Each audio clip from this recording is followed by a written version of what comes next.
Hi, I'm Steve. I'm one of the general managers here at Zoodoo. I've been involved with the zoo for several years, and as part of that we've been planning a new vision for the zoo and what the zoo's role should be in the future. As part of that, we've created a 370-acre wildlife refuge here directly behind the zoo. It's part of a larger remnant of dry eucalypt woodland that's 1,200 acres. And this fragment is very important because it's essentially an island of relatively intact habitat amongst a sea of agriculture. By setting this wildlife refuge aside, we're able to look at better understanding its natural and cultural values, recording the biodiversity that's here. We work in partnership with other organisations including the Tasmanian Land Conservancy, BirdLife Australia and the Tasmanian Field Naturalists Club, all of which have been up here in the refuge and starting to document the biodiversity.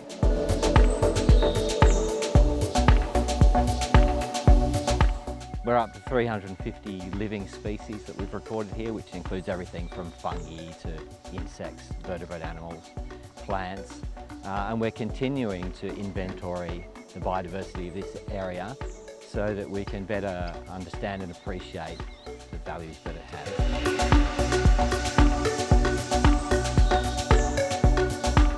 These fragments of vegetation that exist in the landscape are incredibly important refuges for wildlife and biodiversity in general, because so much of these eucalypt woodland areas throughout the Midlands have already been altered through development and agriculture, leaving little chunks all through the landscape.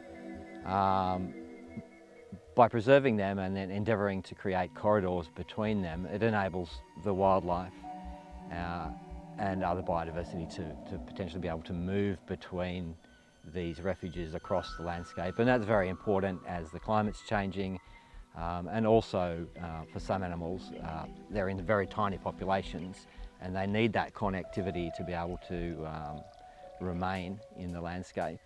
Up here in the refuge we've recorded Tasmanian devils, spotted-tailed quolls, a whole range of mammals including echidnas, Bennett's wallabies, paddy melons. We're incredibly lucky here that we have this wildlife refuge which backs directly onto the zoo. Not many zoos are able to have that.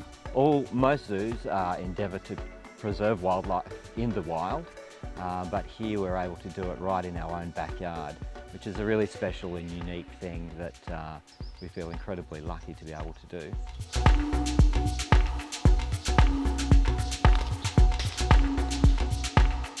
So the refuge is not only really important for its biodiversity values but also its cultural heritage.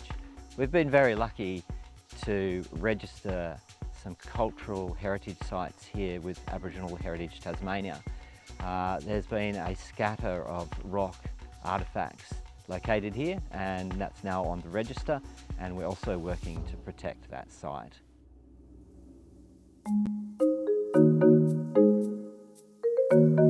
We're working towards, in the future, making the refuge more accessible to our community, so that people can better appreciate it and understand the biological processes that are going on here that maintain the ecosystem.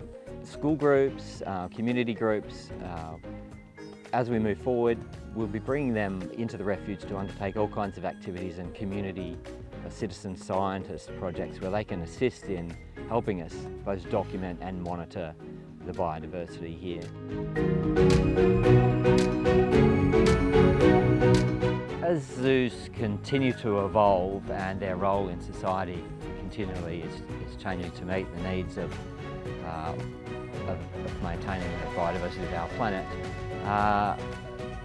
the gap between maintaining animals in zoos and in the wild is closing, and zoos are working more and more closely with wildlife departments in managing small populations just like we have here in this fragment. So Zoodoo feels very privileged to be in a position to be able to be working towards this direction, as it's the direction that most zoos would like to go in.